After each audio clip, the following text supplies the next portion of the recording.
Buenos días, estudiantes. ¿Cómo se encuentran? Espero que estén bien. Hoy vamos a continuar con el curso de química y vamos a trabajar lo que es la tabla periódica en sí.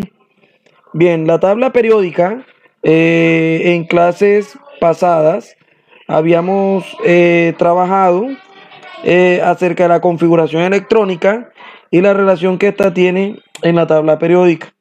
Entonces, vamos a seguir dicha continuación.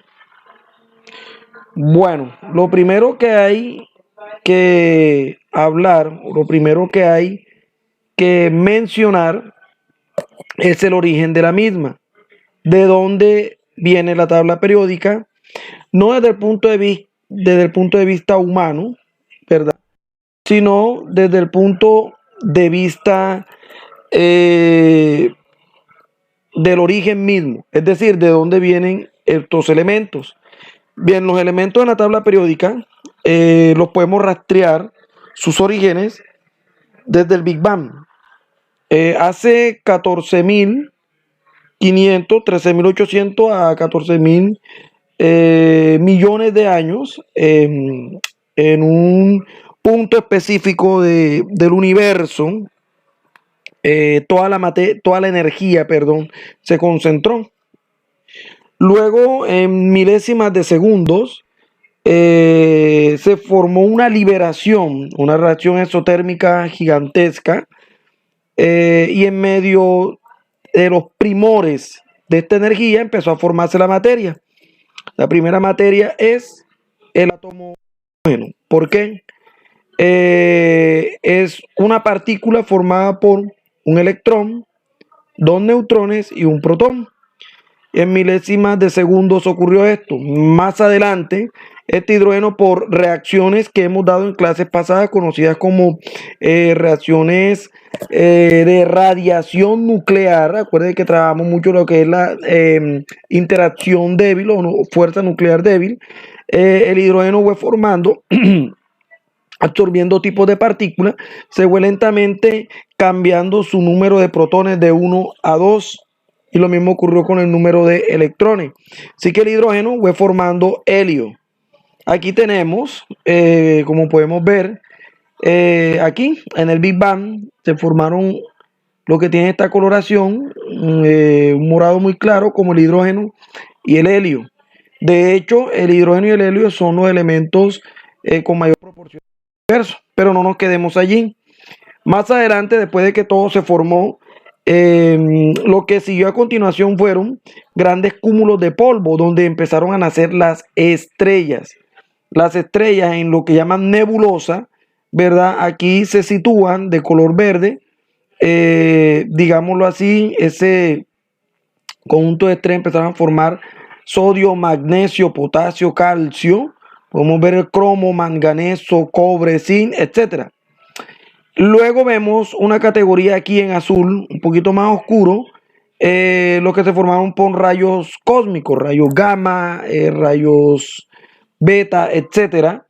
Y los elementos a formarse fueron los que siguieron, ¿no? Litio, berilio, boro y así sucesivamente.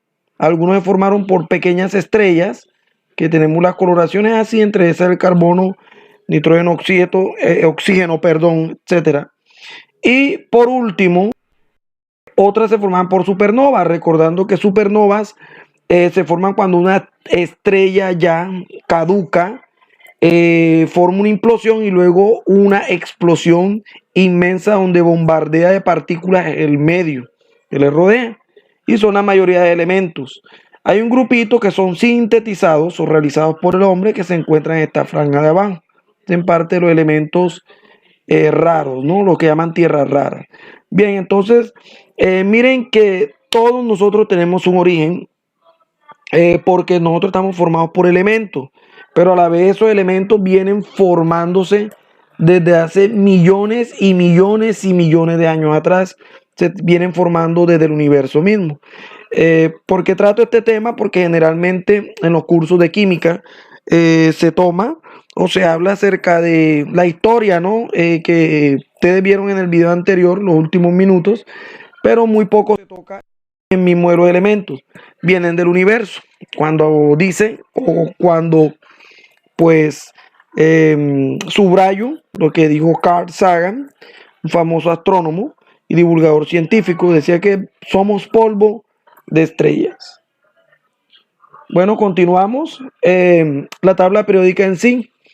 La tabla periódica, como la conocemos, es esta. Ha tenido, en estas últimas décadas, ha tenido unos cambios pertinentes que no vamos a abordar en este curso, ¿verdad? Por razones de trabajar lo más básico posible. Pero bien, tiene mucha tela por cortar lo que es el tema de la tabla periódica moderna y según algunos libros científicos mundialmente reconocidos, como según la regla de la IUPAC. Bueno, nosotros tenemos los elementos químicos. Estos elementos fueron organizados, como lo vieron en el anterior video, los últimos minutos, fueron organizados por diferentes científicos en diferentes tiempos, los cuales unos colaboraban con otros. Vamos a resaltar en este caso los aportes de Moseley, de Dobereiner, los aportes de J. Meyer y los aportes de Lothar Meyer, perdón, los aportes de Dmitri Ivanovich Mendeleev. Bien, básicamente ellos juntos, en pocas palabras, la tabla está construida así porque juntos pues mencionaron lo que es la función periódica, es decir, se llama tabla periódica, periodo es algo que se repite, ¿no? Pero la tabla periódica está construida porque hay elementos, por ejemplo aquí, que se van a repetir, tienen características que nosotros en química le llamamos propiedades, es decir, están organizados según sus propiedades físicas y químicas, teniendo en cuenta que el número atómico, es decir, el número atómico determina el orden. Así, por ejemplo, el hidrógeno es el número atómico 1, el helio 2, recordando que el número atómico es el número de protones. Luego viene el litio con 3, berilio con 4, boro 5, carbono 6, nitrógeno 7, oxígeno 8, flúor 9, neón 10, magnesio 11 y así sucesivamente, ¿no? Muy organizado, pueden encontrar mayor información en sus libros. Bien, en esta categoría nosotros encontramos lo que son una organización de elementos que vienen en unas, digámoslo así, filas verticales, ¿verdad? Que vamos a llamar columnas que van a tener un comportamiento, por eso está organizado así, y también en unas filas o hileras horizontales. Bien, eso lo vamos a dar a continuación.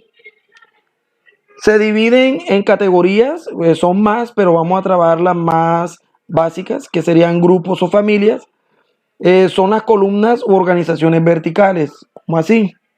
Esto sería una familia, esta es una, nos vamos aquí, esta es otra familia o grupo, esta es otra familia o grupo, que vienen de forma de arriba hacia abajo, para que lo puedan entender mejor. Bien, ¿qué significa eso? Lo que están organizados, los grupos, familias o columnas u organizaciones verticales, son los elementos que tienen un número coincidente de electrones específicos en su último nivel de energía.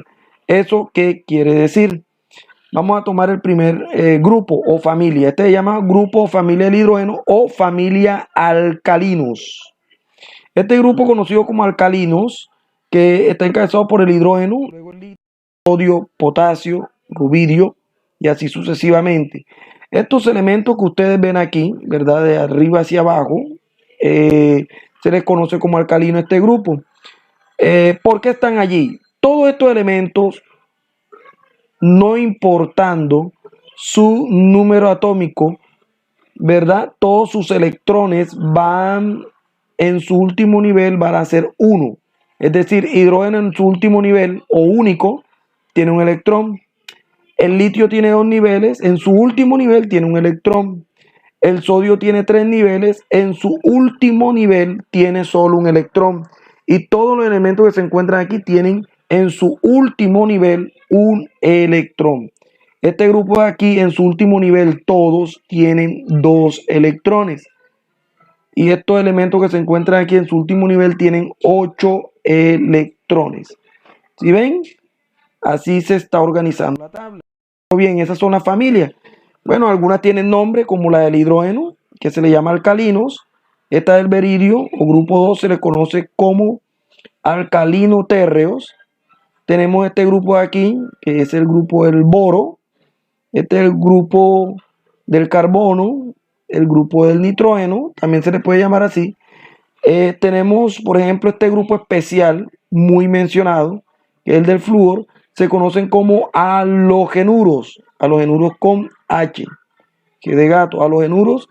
Y este último que está aquí tiene un nombre especial como los gases inertes o gases nobles. Se mencionará el por qué esos nombres más adelante.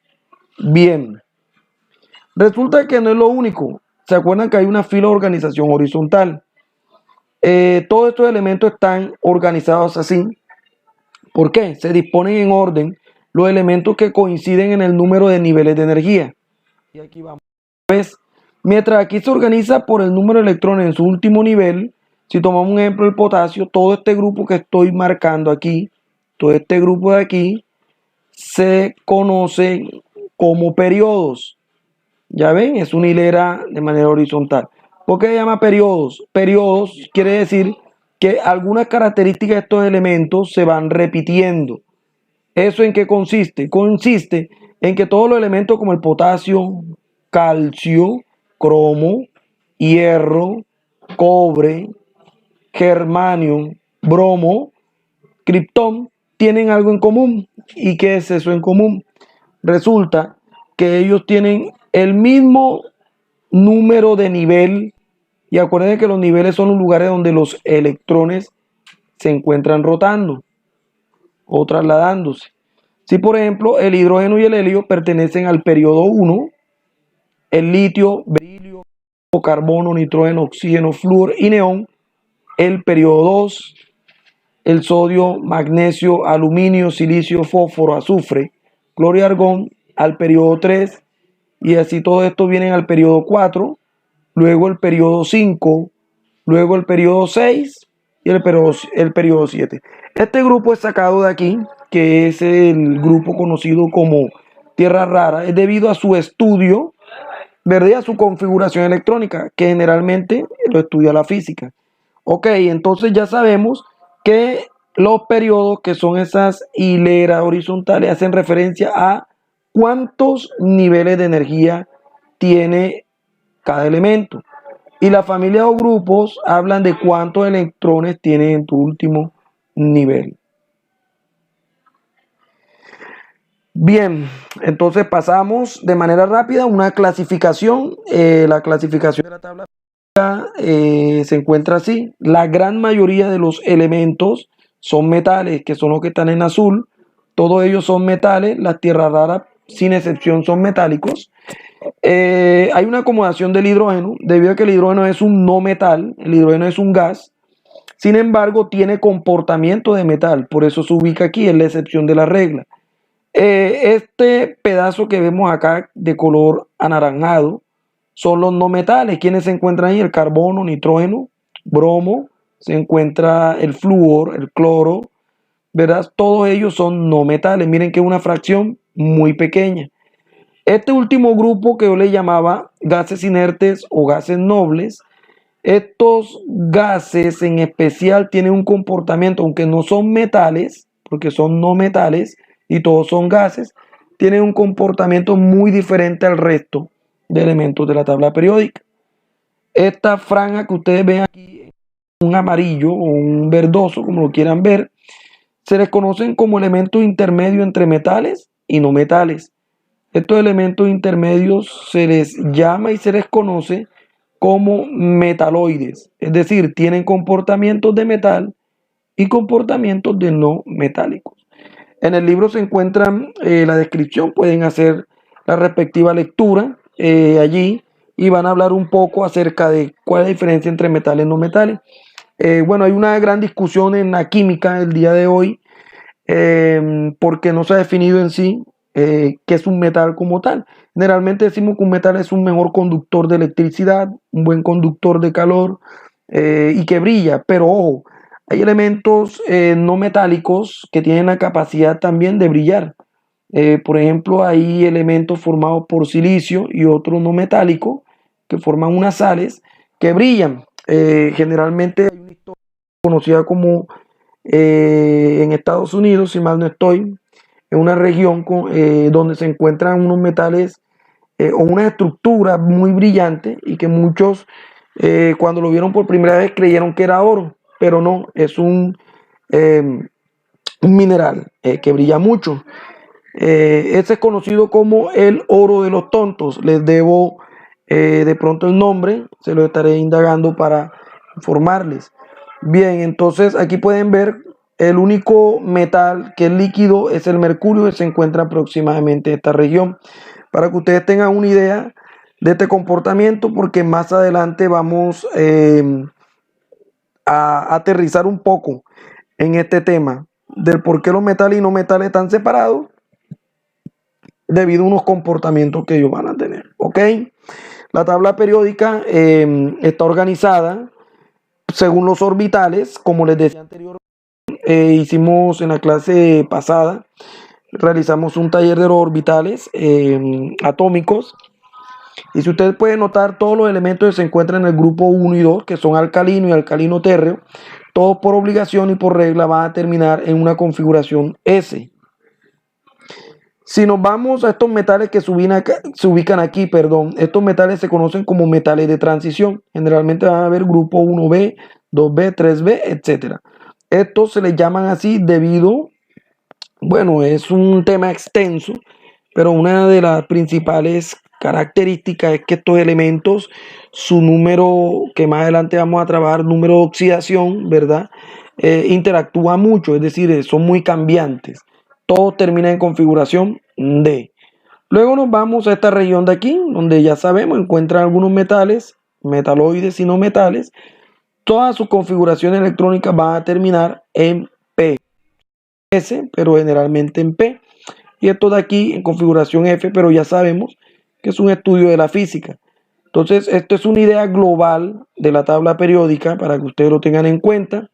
Tabla periódica es un tema que trabajamos, o bueno, algunos de ustedes lo trabajaron en cursos menores, como en séptimo grado, otros lo repitieron en octavo o en noveno. Entonces, aclarando un poco, en el libro tenemos más detallado las descripciones y bueno, eso son las generalidades de la tabla periódica. Por último, vamos a trabajar algo llamado propiedades periódicas. Es decir, la tabla periódica tiene una serie de propiedades. Acuérdense que la palabra propiedad en ciencia son características. Hablamos de propiedades físicas y químicas. La próxima clase hablaremos de qué son estas propiedades. Por el momento, hay una que se llama el radio atómico o el tamaño atómico. Acuérdense que el átomo está formado por un núcleo y electrones que giran alrededor de él. O bueno, acuérdense que los electrones no tienen una línea fija. Es decir, no se sabe directamente dónde se encuentra un electrón, según el principio de Heisenberg. Sin embargo, se han tomado medidas a través de instrumentos muy precisos entre la distancia del núcleo atómico y el electrón del nivel más bajo. Y en ese caso, según esa medida, arroja un número detallado y ese número detallado se le conoce como radio atómico, o sea, el tamaño que tiene el átomo. O sea, entre más electrones yo tengo, entre más niveles yo tengo, acuérdense que mi nube electrónica va a ser mayor. Así, por ejemplo, nos vamos en el grupo 1, miren que son pequeñas esferas representando los valores. Y miren que a medida que va aumentando, va a aumentar la esfera. Quiere decir que su radio atómico es mayor. Lo vemos en esta región, en este grupo aquí, lo mismo. Y si lo vemos en los diferentes grupos, el radio atómico va creciendo a medida que usted va bajando del grupo, va descendiendo del grupo. Pero también logramos notar que empiezan a crecer en la izquierda de ustedes. ¿Ok? ¿Eso a qué es debido? Acuérdense que eso es debido a la cantidad de números de electrones. O sea, dime cuál es tu número atómico y te diré cuál es el número de electrones. Dime cuál es el número de electrones y te diré tu tamaño. Es decir, entre más electrones yo tengo una nube inmensa. Acuérdense de las diapositivas de la clase pasada cuando les hablaba del átomo mecánico cuántico o átomo moderno. Bueno chicos, eso es todo. La próxima clase seguimos con las propiedades periódicas. Por el momento vamos a culminar en la misma plataforma dando unas indicaciones o una descripción de lo que tienen que hacer el día de hoy. Espero que les haya servido. Muchas gracias.